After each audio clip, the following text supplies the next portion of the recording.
There's something for every imagination at your local comic shop. Visit comicshoplocator.com to find a store near you.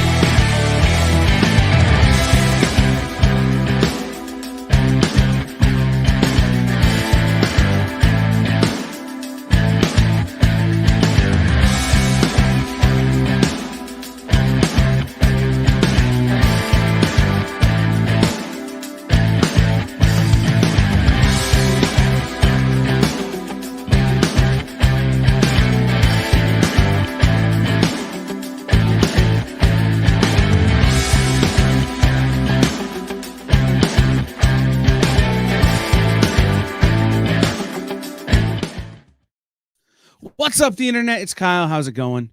Welcome back into the EXP Expo 2022, the one with all the twos.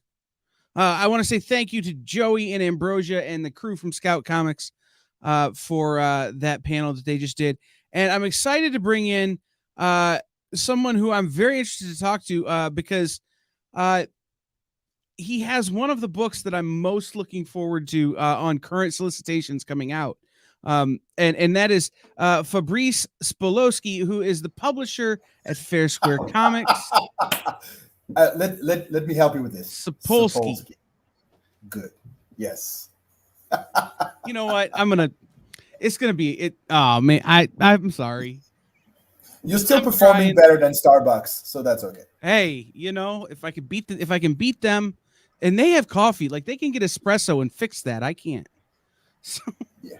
So let's start here. I just got a text from Dan Wickline to tell you hello.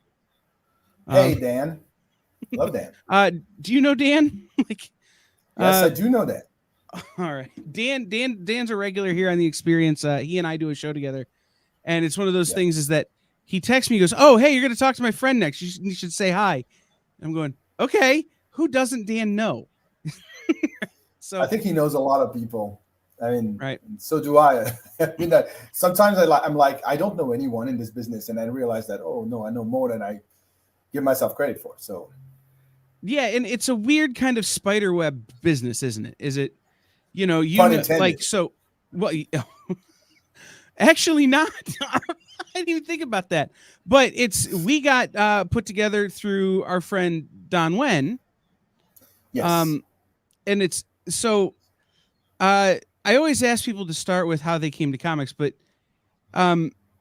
you've had a long career, been at Marvel, been doing your own thing, Image Comics, all that kind of stuff. So before we get too deep into it, can you tell me about what role would you say networking has played in your career?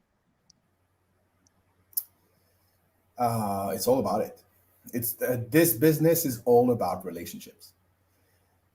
Because and I'm going to give you an example that has very little to do with it. Last year, in the year before, I mean, since 2020, the last 2 years, I've been struggling just like everybody to make the end meet with COVID. And after I got laid off from my previous day job, which was at a publisher, I sent over 480 resumes to companies. And I realized that, and I did it like in good faith, like I want to find another day job, I want to find work, and I could never get any. Like even when I went to the second or the third round of interviews, I would never be chosen. And there are multiple reasons for that. But one of the reasons is if you don't have any relationships in the companies you're looking to be hired with, it's not going to be easy. So it's all about relationships. Absolutely. And I love that that as succinctly as you just put it. We have a lot of people who watch regularly who are trying to get into the industry. They're, you know, really super independent guys who are still running their books off like at Kinko's, if Kinko still exists. At the UPS store, they're running their books off trying to make it. I'm still doing it despite the fact that I'm now an official publisher with a distributor. I'm still like the web store that we have at FairSquare Comics. I still run the web store. Like every morning I look at the orders and I deal with the orders. Every time there's a Kickstarter campaign, it's all made in my living room. So no, I'm doing everything myself. Like and with my partner. But this is like a moms and pops types of business now. So it is what it is because it's out of necessity. If we want to stay in this business, we have, and it's the same thing as skills. Like when I started in the comic book business, I was a journalist.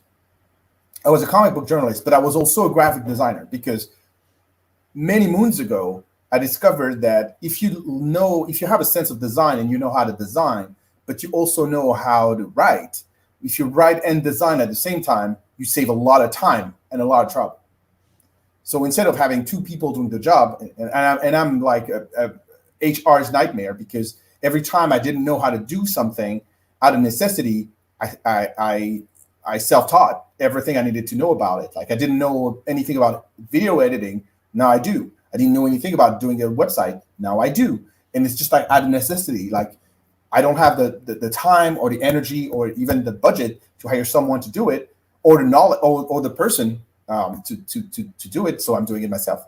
And this is how you end up doing everything. Yeah, I completely feel that. And I love I'll tell you, those are the publishers, those are the creators, those are the people I love. Is the guys who refuse to not be in the industry, whatever it takes. Is we're gonna stay in comics because we're supposed to be in comics. Oh, and I have to learn how to code. I'll learn how to code. Right. Yep, I'll get there once. The thing that is extremely important is that nobody gets to decide in your life. We only have one life. Nobody gets to decide if you should stay in comics or if you should even be in comics. And like again, back in the day, people were like, "Oh, how do you break into comics?" And I'm doing a lot of those panels at conventions, like how do you break into comics and all. And my answer is always the same: you need to have a strategy for yourself. If you don't have a strategy for yourself, whatever you do, you're going to keep knocking on the door and waiting for someone to open it. You can't do that. You can't do that. And especially today, you can't do that. You have so many means, so many ways of doing the comics yourself. If you really want to get into the big studios, they'll find you if you're good, consistent, and you produce. So you have to produce. When I was in graphic design school, the best advice they ever gave me was I had a professor said, the easiest way to get through one of those doors between being in the industry and not is just to draw it open. And his what he meant by that was find a path that's already there and just go down it. Even if you have to make that path, by literally drawing an open door, that's, what he meant. And I love that. So how did you come to be in comics? You talk about being a graphic designer and that kind of thing. How did you come to be in comics? So we're going to take a trip down memory lane. In 1997, so that's a long time ago, I was working as a graphic designer in a communications and publicity firm, but it was mostly institutional. So I was really bored, and I had been here for 3 years, and it was like, I want to do something else. And I was always very passionate about press and about comics. It was like press, comics, can I do both? And at the time, in January 98, I had the idea. Everything that I'm talking about is in my home country, in France. So in 1998, I decided that I wanted to do something on my own, and I wanted to do a news magazine about American comics, which is something that did not exist in France. It did not exist, period, because even in the US, there used to be a magazine, but it was not really a news magazine. It was a fan magazine. So I wanted to do a news magazine. Like, we report the news, we do interviews, 4 or 5 interviews a month. We're doing like the whole thing, features, like I wanted to do the entertainment weekly of comics. That's what I wanted to do. So I go to one of the big festivals in Europe. It's in Angoulême in France. And I start talking to people at the international booth, at the people who hold the licenses for the French market, and they all think we're crazy, but they say, well, if you want to do it, do it. And I took that to heart, and I produced an issue 0, and 3 months later, I sent it to every retailer in France. And a couple of guys called me back and say, we thought you were joking. Are you going to really do this? And I'm like, yeah. So I quit my job and I decided to do it like in real time. And in July 1998, a magazine called Comic Box was born. The success was really like, it was immediate. Like first issue really sold really well. And it was like comic book size, you know, it was 52 pages. And it was not really good if you look at it from now, but for some people loved it, and we had a lot of trouble. There was a virus in our Macs the day we had to send the magazine to the printer, and we had to redo all the pages at the last minute. So the magazine looked horrible. There were a lot of mistakes, but it stuck, and we did that as a monthly for 3 years. And then the company went bankrupt because someone decided to launch a competitor against us just to kill us, because they had developed this theory that anyone on the French market who would buy an issue of Comic Box wasn't buying one of their comics, which is ridiculous. So long story short, I didn't let go. I found a way to bring it back. And a few years later, Comic Box came back, this time as a bi-monthly, magazine size format, 100 pages. It was much more professional, and it lasted for another 11 years after that. But midway through, this is when I got the idea for Spider-Man Noir. And when you're a journalist and you're working on one side of the velvet rope, you get to know everybody in the business. And I guess I knew who to talk to. And that was my introduction. I was also extremely lucky in a way, and I always say that like with a lot of humility. There's a couple of people who really believed in me, and first one being Richard Starkings. Richard Starkings, who is one of the big, like, legendary people of our industries. He gave me a couple of tips that make that I'm talking to you today. Like I'm still talking to you today because of the few tips that he gave me. So I will be like eternally grateful to Richard Starkings for one, introducing me to Dave Hine, with whom I would end up co-writing and co-creating Spider-Man Noir, and giving me the keys to creating my first creator-owned comics, and it was One Hit Wonder back in the day in 2013, in order for me to move to the United States. So it was a very important person. And I guess after that, it was like a roller coaster. Like I did Spider-Man Noir. It was against all odds, against even like, I think nobody at Marvel believed in it. And when it came out, it was a success. They ordered immediately a second series. We did the second series and then nothing. So what do you do when Marvel stops calling? This is when you have to decide.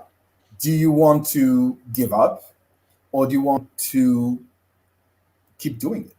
And I decided that I wanted to keep doing it. And this is how I started the route that would lead me to creator owns and to creating now FairSquare Comics. So long road, very long. And that everybody who was just listening should be aware, like that's the story, right? Like it isn't easy. You gotta want it, but just keep plugging and keep going and going and going, and make it work. And you got to have that drive. you have to, yes, you have to have that drive, but you also have to remember that in my case, there's an extra layer of difficulty due to the fact that English is not my first language. And usually when people, especially editors, would see me comment and I have an accent, they would not really be happy to read what I would have to offer. And so it's difficult. And it's like, I understand the difficulty for them to give trust, especially at the big studios, to an outsider, to someone whose first language is not English. But look, I've published comics, more than one.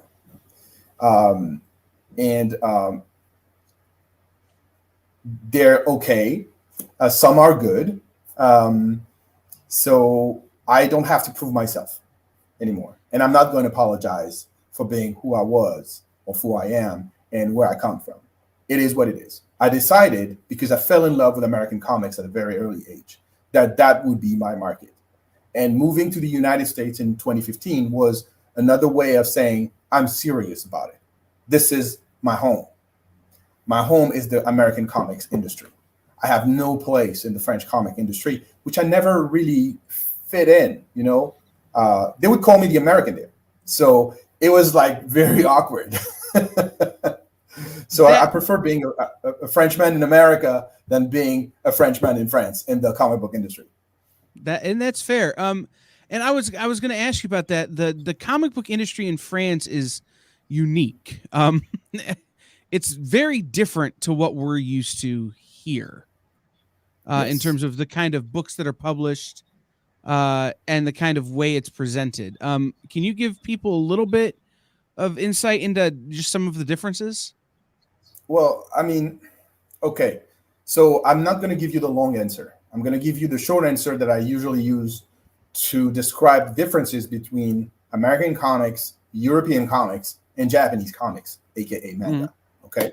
Mm-hmm. So in European, let's say you're in a movie theater and you have this big screen in front of you. All right. So in French comics, you're watching the movie from the back of the theater. You have a distance between you and the action. It's very beautiful. It's very contemplative, but usually there's a distance, okay, in narration.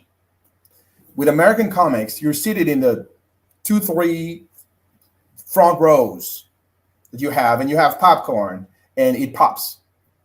Mm-hmm. Okay, the action pops. And in Asian comics, you're in the screen with the characters, and you're living it with them. The relationship and the distance between the action and the reader is actually the main difference between those three different versions of one medium. That's one of the best descriptions I've ever heard of the three. So often in the industry, we talk about the difference between American comics and why manga is so successful and why Japanese comics are so successful. And everybody always struggles to articulate it. And that was beautiful. That was perfect. Oh, I'm going to steal that. You can. I mean, I give it to the world. Like, look, emotions and storytelling are the heart of our business. It's the heart of our medium. If you are losing yourself in details like, oh, there's the format and there's the number of panels. No. Comics are comics, period. The difference is how you approach relationships and storytelling within the panels. That's all. So let's so the book that when Don said, hey, do you want to talk to Fabrice? The first thing I flashed on was One Hit Wonder. And that's because I'm an indie creator owned guy in my core. And so One Hit Wonder was at Image originally, correct? Yes. In the US. Yeah, absolutely. Yeah. Like, so that's I think that's why. And then Spider-Man Noir came into my my brain a few minutes later. But Spider-Man Noir was kind of your first. It was my first thing that came here. It was my first. It was not only my first American publication as a comic book creator, but it was my first comic ever as a creator. That's a big swing to get to work on Spider-Man It right out of the is. gate. It is. And let me tell you two things. One, I had the best writing partner ever, Dave Hine. Dave was not just a writing partner, he was a mentor. I learned how to write comics with Dave Hine. Like all the things, and to this day, a lot of how I tailor my scripts is inherited from me watching Dave write. Dave is a terrific writer. He's extremely smart. He has a lot. He can absorb a number of information and has culture. It's like this is a monument. Okay, this guy is fantastic, and I love Dave. Like you will never hear me say not anything like bad about Dave Hine. Dave is the brother, the big brother that I never had, and when you start that high, what do you do after? You know, you get to co-create. I mean, I had the original idea was mine, and then I took it to Dave, and we created the world together. And it's when you start there, what can you do after? You know, I feel there's a level of misunderstanding between Marvel and us that has been going on for all these years. And this is not me trying to trash anyone there. I think Marvel did not completely understand the potential of Spider-Man Noir. That's why we never got an ongoing series. Like we tried. After the first series, we were so surprised when they asked for a second series that we went straight to them. And also they didn't leave us any time. Like the first issue of Spider-Man Noir was released in December 2008. In February 2009, Dave and I were in New York for New York Comic Con, and we went to Marvel's offices, and our editor then said, we want a sequel, and we want it now. So we had 3 months to write the sequel to Spider-Man Noir, which we did. And it was a little more complicated because now that it was out, a lot of people had more opinion on this, whatever. So, but after the second miniseries, Marvel didn't call until 4 years later. So for us, it was just, okay, we did it. We thought that having 2 successful miniseries would allow us to keep doing what we loved doing. But apparently, Marvel was not ready, and it's their right. They own the characters. I say to everybody, we don't own anything. We don't own anything. We don't make any money on it. This is Marvel's property. We were lucky enough to have the right to play in that sandbox and to create a version of that IP that we're associated with forever. And let me tell you a funny anecdote. I don't know if you noticed that, but it's Spider-Man Noir #1 from 2008, 1 through 4, actually, the first 4 issues of the first miniseries. It's for collectors.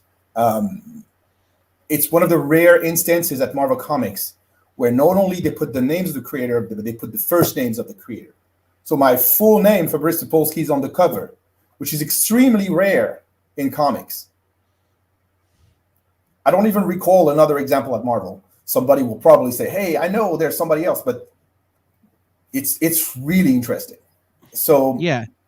So there was that. But after this, we did Edge of Spider-Verse #1 in 2014. That's when we were called back for a 1-issue gig. And the book sold over 120,000 copies. You would think that after that we would have an ongoing series. But no, because issue 2 was the first appearance of Spider-Gwen, and it sold 300,000 copies. So we were overshadowed by Spider-Gwen, and so it became Spider-Gwen's era, and Spider-Man Noir was stayed in its own shadows. And then after that, in 2018, we did a little something, but it was not originally not a comic. It was a video comic for Spider-Geddon, and it was just an animated version of the thing that we did. I'm very proud of it for two reasons. The first, because it kind of gave us an opportunity to get back to that universe that we love so much. And the other thing is that I was able to design myself two of the characters of that segment that was later printed in the complete version of Spider-Man Noir, the complete edition, the paperback that was released in 2019. And I designed the Shocker and the White Widow, which is Felicia Hardy as a vigilante. And so, yeah, I'm happy I could do that, just because it's fun to design characters for Marvel comics that you create. So that is fun. But apart from that, Marvel after the Spider-Verse movie, they decided to go in another direction, and they just said, "Guys, we're sorry, but we decided to go in another direction with Spider-Man Noir. Good luck for the future." So that's it. For now, our relationship with Marvel is non-existent. Sure. And I, as unfortunate as this sounds, I know a lot of people who that's kind of their story of working with Marvel. I'm going to have a guy on tomorrow, a creator on tomorrow, who created a character who was in the Daredevil TV show. Mhm. And when we wanted to do, he wanted to do a reprint of that issue specifically to celebrate that, they wouldn't let him put his own art on the cover. Like, it's, so that, unfortunately, that's an all too common story. But that's why, and I think that's part of why I'm such a big fan of creator owned and independent comics, right? Is you can do what you want to do with your story, and there's no Exactly. one who can tell you otherwise.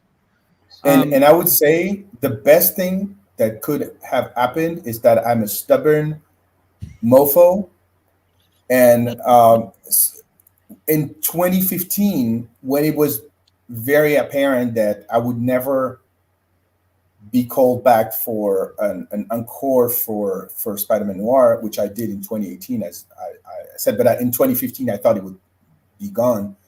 And I had a bunch of ideas. I created a book called Intertwined. That is, I often say that it's me without the leash. Like, it's really what I would do. I have done. It's my spawn. It's what McFarlane, when he left Marvel and he went to Image, he created Image. He took some of the ideas he had for Spider-Man and he put it into Spawn. I did the same with Intertwined. So it's my vision of a noir story in New York, except instead of having a spider, you have a set of warriors serving champions of the elements. So Yeah. I want to get to Intertwined and Ladybird and One Hit Wonder and Noir is the New Black and so many of these cool projects that you have at FairSquare. But one of the things I wanted to ask before we completely move on is, what did it feel like to watch Into the Spider-Verse and see your character on screen and to see the huge influx of love that the character had surrounding that? Even though I know you're kind of separated from it, how did that feel? There's more than one answer to that. So when the movie was announced, I learned about the movie from the press, just like you. I didn't have any special kind of treatment. I didn't know anything about it, and when they announced that Spider-Man Noir would be a part of it, I was like, oh, that's interesting. And I'm not kidding you. The first question that people ask me at shows, that like the most question that I get is, how do you feel about Nicolas Cage? And I'm like, what do you want me to feel? I mean, I had no say. I had no influence or decision. It is what it is. The interesting anecdote about that is that I got a call from Marvel, and they say, hey, we're doing this premiere of Into the Spider-Verse. Do you want to go? And I live in Los Angeles, so the premiere was in LA. So I said, okay, well, if I can take my son, we're going to go. And we went. And And it was a fun moment. There was like 2 rows of Marvel creators. Dan Slott was there. Giuseppe Camuncoli was there. Robbie Rodriguez was there. Jason Latour was there. And we were all like together, like all seated next to each other, trying to enjoy ourselves. And of course, it was a very different situation for all of us. Jason and Robbie were involved with the movie. They have a credit, just like Brian Bendis and Sarah Pichelli. These people have a credit. People like Dan or Giuseppe or myself, we didn't have any credit. We're not credited. We're not mentioned.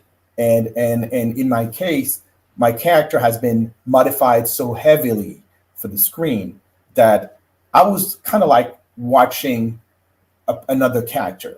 So I enjoy it for what it is, but it's not the character that I created or that Dave and I developed. It's a different character. It's another take. For the record, I don't like the hat. I never liked the hat. Spider-Man Noir had no hat in our run. No hat. Yes to the trench coat. And no effing Rubik's Cube. That is the most ridiculous thing ever. But apart from that, there was a great movie. There's nothing bad to say about this movie. It was emotional. It was well directed. It was well done. I enjoyed it very, very much. So, but it didn't change my life. It made it more awkward when people show up at my table dressed as the movie version, and I have to explain them that this version is not my version. Right. There were a number of characters that were like that. I'm like, that's not right. You don't watch this movie. This is a great movie. I'm having a lot of fun, but not right. It's not a question of right or no or not right. Like, look, if you are, and I understand why they modified Spider-Man Noir. I mean, if you read it, it's so dark, gritty, and violent that you cannot put it as is in the movie. You have to make him a little different. And Into the Spider-Verse is a family-friendly movie, so I understand why they made those modifications. It's just that it hurts me a little when those modifications become the canon after. Yeah, absolutely. Like, and my problem is, and my business partner always yells at me, I'm so loyal to the comic books that I sometimes struggle to see the movies and be like, and accept that they're different. Yeah. You know, it's we'll go to see the last Spider-Man movie. I go, that's not how that story, that's not how Spider-Man worked. So, but let's talk about FairSquare Comics, because yes, I'm on the website, and literally I was telling you before we went on the air, I pre-ordered everything. I put them all on my pull list with my LCS, because every book here seems like something I would want to read. So FairSquare Comics, you mentioned, is a product of trying to make, coming up with a way to make it work and to keep going. It's a project that came out of necessity. Mm-hmm. So in 2019, while I was still working for Humanoids as a senior editor, I never stopped. You have to know that I never stopped touring. I never stopped touring, never stopped doing commissions, never stopped anything during all this time. So when I was hired at Humanoids in 2017, I said to them, look, I'm not going to stop doing what I do on the side. Do you have a problem with that? And they said, no, we have no problem with that. And the thing is that I in 2018, 2019, I did a lot of conventions, like over 20. And those conventions started like bringing some money, and my accountant said to me, you have to find a way, because the IRS is going to hit you hard on the neck. So I opened FairSquare Comics as a way not just to put the money from the conventions, but also as a place to host my own IPs, like the One-Hit Wonders, the Intertwined, and all the things that you haven't seen yet. So all my IPs are hosted initially in FairSquare Comics. And then fast forward to a year later, I got laid off. And then in May of 2020, the George Floyd murder happens. And I got very, very angry. I got very angry because I feel a natural empathy and compassion for the Black American community. My partner is Black. I always looked at the Black American community as those big brothers, me being myself a minority and an immigrant.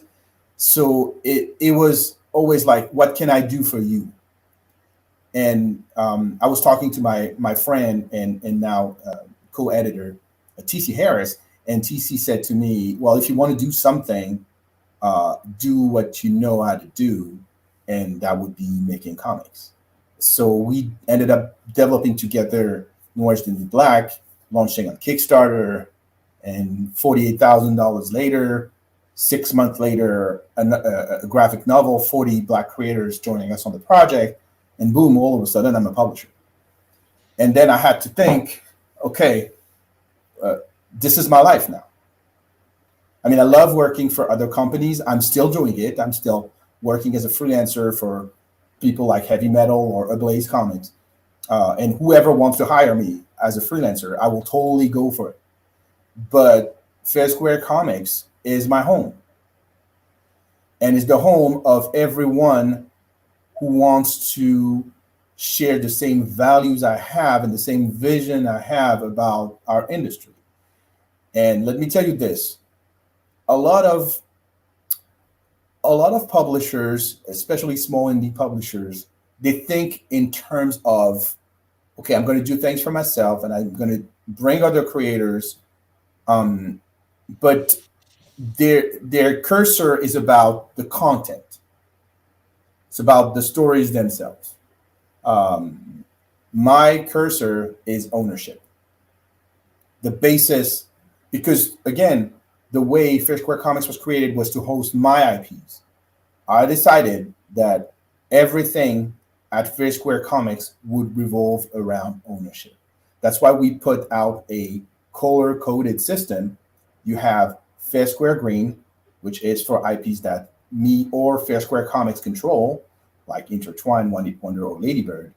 You have FairSquare Purple, where we host all our friends, like Noir the New Black, but also another book that we're going to do with Ibrahim Mustafa called Jaeger that comes out in May. And in FairSquare Purple, it's all pure creator owned, and FairSquare Comics is a publishing partner. We don't own anything. It's the creators, and they're at the center of the food chain instead of being at the bottom. And then you have FairSquare Blue, which is for our magazine Mutiny, but also for all the content that we license from third-party publishers. So ownership is really at the heart of what FairSquare Comics is. Because when you choose a name like Fair and Square, you need to be that. Absolutely. Right? So it changes our philosophy and the way we approach it. And add to the fact that we're naturally, by design, we're an immigrant and minority-owned and operated company. It makes us stand out from the others. Absolutely. So I love that idea of the creator is the center of the food chain, and nowhere else in the line. And there are other publishers who are doing similar things, but nobody is putting it kind of that bluntly.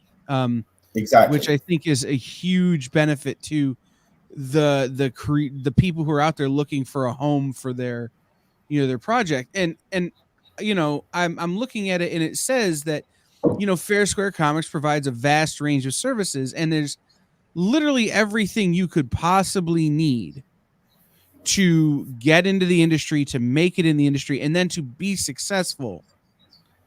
And so when you come at it from that perspective, does it change the way you look at a story? When somebody comes to you and says, "Hey, I've got this idea, can I work with FairSquare, and how do we do that?" How do you look at a story as opposed to when you're creating it yourself? Well, the first thing that I'm looking at is the personality of the person that comes, because you can tell a lot from the personality of the creators. It's start with the conversation, and you have to be able to share a community of values, and to understand that if they want to come to us and say, I want to do a create your own, I want to do it with you, then they concretely understand that we're going to treat their IP as one of ours, but not as one of the one we own. I was very clear about that. They keep owning everything, but we're going to fight for it the same way we fight for ours. That's, for example, the big difference with places like Image Comics. At Image Comics, where I was for One Wonder, one of the things people don't understand is besides an eye on your cover, you're on your own. No one's going to fight for you. No one's going to call the comic book stores. No one's going to do the marketing. No one's going to help you getting all those press releases. You are on your own. And you don't have that with FairSquare Comics. We have a publicist. We're looking at your design. You're involved with every aspect. I believe in transparency. Like, I had recently a duo of creators came and say, we want to do this project with you. What's your deal? How much do you offer? And my answer was, how much do you want? Not how much I have to offer. How much do you think you can get? We're going to make the budget together. We're going to create the ecosystem around your IP together so that every party makes money. We're not going to present you a shady deal where you don't know what's what, and a lot of things are obscure and you can't understand anything. I've signed those contracts. I've been there. I don't want anyone to have to do that again. I'm not wishing that on my worst enemy, if I had enemies. Officially, I don't. But I believe in transparency. I believe that we can get better with better practices. And that for a very long time, these words were unknown to the comic book industry. Best practices. What did I say here? Mm-hmm. Just treating the creator like an adult. Just making sure that people understand what's at stake. Why a thing can be a success. Why it cannot be a success. Is there an audience for this? How do we put it? Which other comp title are we using? All these things that a publisher does. I'm sharing this information with the talent because they deserve to know. Absolutely. And that makes a huge difference between us and the others. Because when you go to us, we're going to not just publish it, we're going to give you information. We're going to educate you on what this side of the publishing is, because you have no idea. I did not have any idea. I had to learn like the hard way.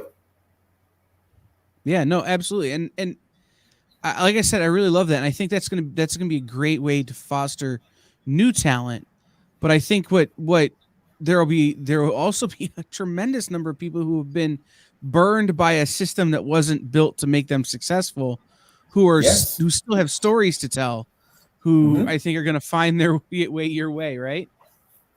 And I'll be very clear, Kyle. We cannot publish everything. So we're going to have to make choices because we're not funded. We don't have the marketing power or the funds that Marvel, DC, or Random House have. We're a very small publisher. There's only a certain number of books that we can do a year.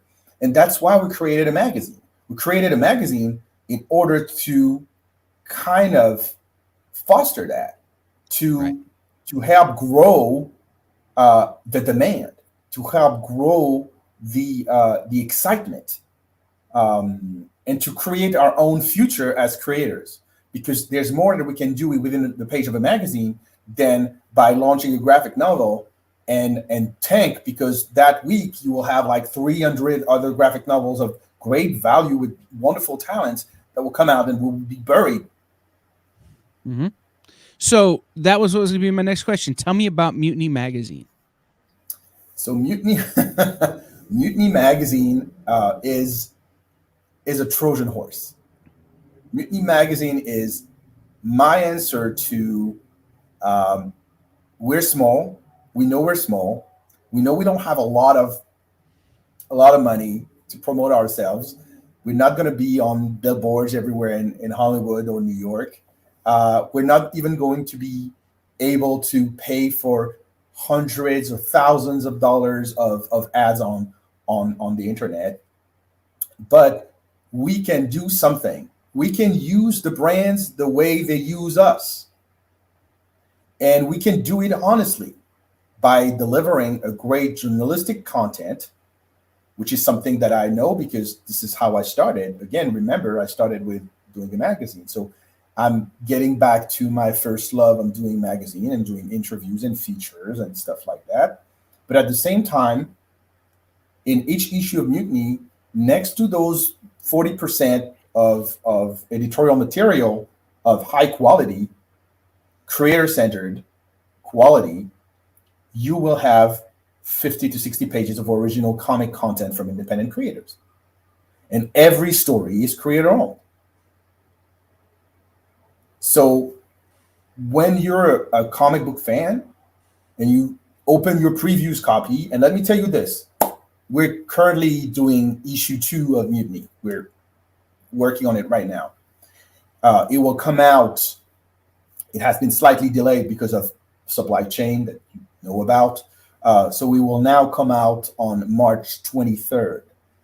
And we were just approved by Diamond for FOC, final order cutoff. That's huge because remember, our first ever graphic novel was published in September of 2021. So in such a short time, Diamond, I have to say, Diamond has been a great partner to us. People talk shit about Diamond. I'm not going to talk shit. I did talk shit about Diamond myself.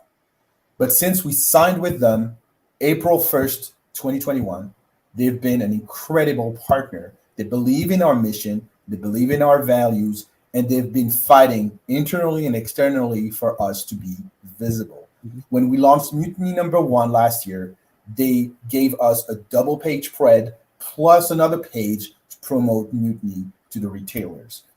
And every time there's a new issue of Mutiny, now we have a double page spread in the previous catalog, which is huge because, again, we're a very small player. But what we're doing seems important to them as it is important to us. So Diamond helps greatly. And Mutiny is that tool that helps not only give more editorial content of quality to people who are looking for that, and talking about the Marvels, the DC, the Images, the Dynamites, all the companies of the world, all the labels of the world, but also is putting the spotlight on those creators that through their stories are publishing in our pages. Yeah, that's awesome. And at their heart, everybody does talk a lot of crap about Diamond, but at their heart, they really do want everyone to succeed. And it's fabulous that you've got on FOC, because the trend in the retailer world is people aren't doing initial orders anymore. They're just doing FOC. Exactly. And when and again, the reason why this debate came very early on when we launched Mutiny is that we realized that issue 1 had been under ordered because retailers thought that we were on FOC just like everybody else. We were not. And the thing is, at the time, we just had to print what the numbers that we had. You can't gamble when you're not a big company. You can't just say, oh, I'm going to overprint by 50%. And if people are late, they're coming. You can't do that. We don't have that luxury. You have to be reasonable. So we did that. And the other thing that we're doing is that we understand the collectability of our market. That's why we have 5 covers. And again, for a company of our size, being able to offer 5 covers by 5 major artists. Like issue 0, we had Greg Capullo and J. Scott Campbell and Layla Lace. And issue 1, we had Derek Robertson and we had Gene Ha and we had so many other, Karen Darbo and Marguerite Sauvage.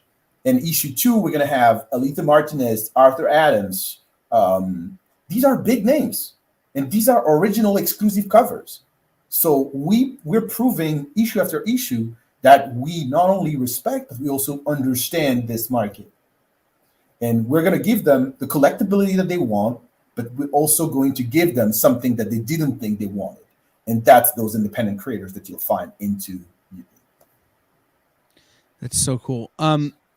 So we've got a few minutes left, but that's all. Wow. We could go on right. forever. Right. We're having a great conversation. You mentioned Intertwined before, and I've been reading the T-shirt. Join the Kung Fu Noir revolution. Yes. Tell me about Intertwined. Intertwined, very quickly. Intertwined is a hero story told from the perspective of an immigrant. It's a Kung Fu noir with accurate Kung Fu. It's written by me and it's created by me and Frederick Pham Xuong, and he drew it beautifully. And not only he's a great artist that is awfully underrated, but he also is a martial artist. So he's an artist and a martial artist. How many artists are like that? And Fred is working with me on that project. And Intertwined kind of symbolizes what FairSquare Comics is, an immigrant and minority company. That's why the Spirit of the Earth that you have here on my T-shirt, the Spirit of the Earth that you have on this beautiful cover that I'm going to show here, that's the graphic novel. It's so the Spirit of the Earth is the poster boy to our company. He's our Spider-Man. He represents FairSquare Comics the best possible way. An immigrant and a minority in the U.S. This is who we are. And not only we are going to work on a sequel to that book, but we are working, I am working with a very talented Chinese artist on a spin-off centered on one of the characters who happens to be the first ever Asian Jewish Kung Fu woman in comics. Wow. That's really cool. I love the idea of it's an immigrant story and just sort of a superhero story with this kind, this kind of, it's grounded, but it feels like it doesn't have to be. Exactly. And it's so grounded. Like we even have like an LGBTQ love story that is baked into the IP. And I can't tell you more about it because if I tell you, then why would read it? People got to read it. You have to read it, and everybody has to read it. And let me tell you this: everyone who has picked up a copy of Intertwined loved it. And I'm not saying that because it's my book, but it's like I put so much heart in it. It was like really Fred and I, when we were doing that, we were going through hard times. It was like blood, sweat, and tears. But it shows. It shows in the book. And for this edition that we did through FairSquare Comics, as opposed to, it was previously published by Dynamite. But then when we got our rights back and we decided to do it ourselves, it really is the version that we envisioned from the start, with the best possible paper stock, we remastered some pages, we added some content.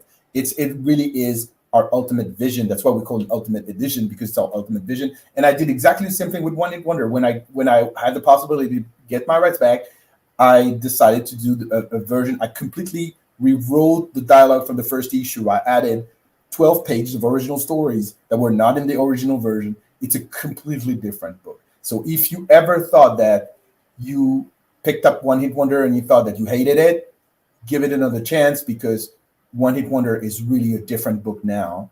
And I'm also a different writer. I'm a way better writer than I was when I did One Hit Wonder. That was like, it was not mature enough. Now it is. And the books that I'm doing right now, which you mentioned a little bit, Lady Bird.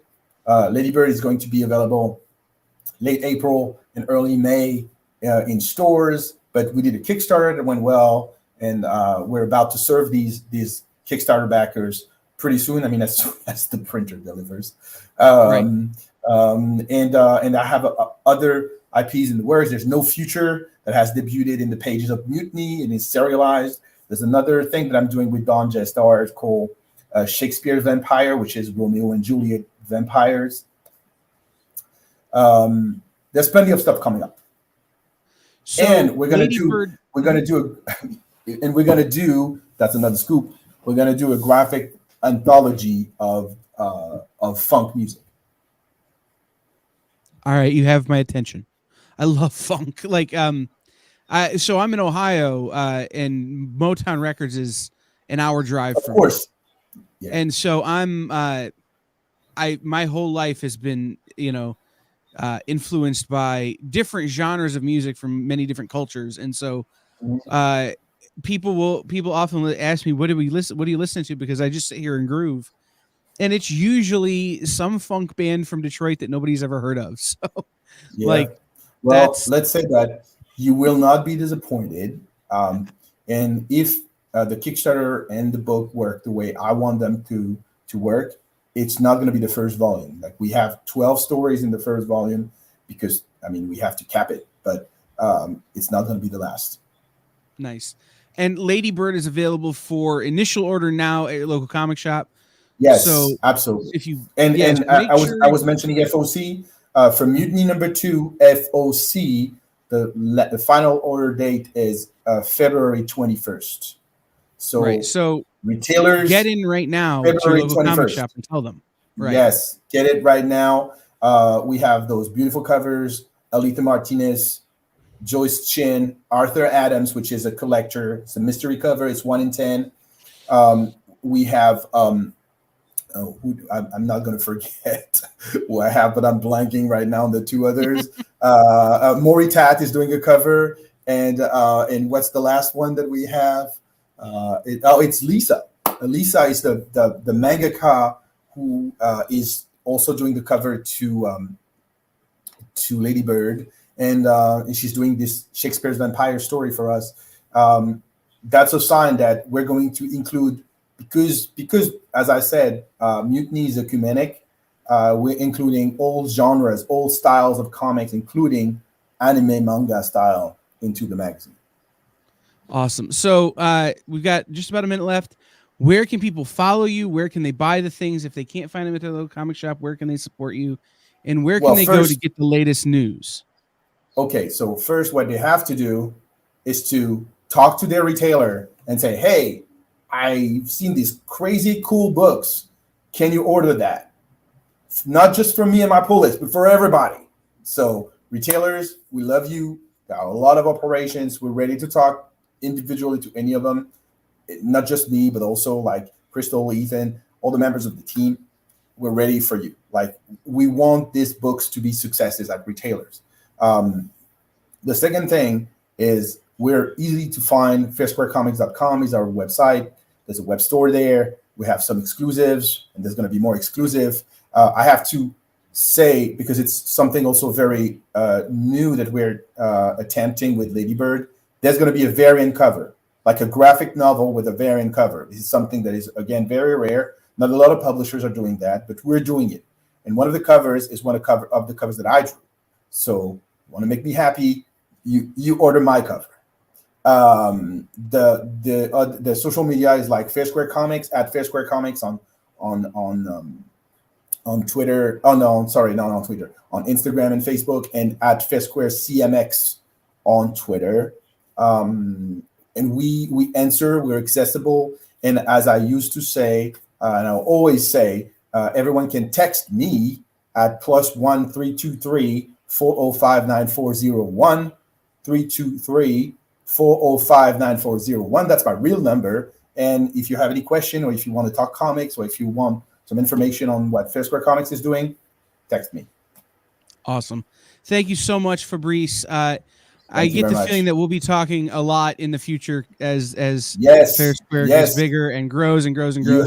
You haven't seen anything yet. Here on the Experience, we're here to support you.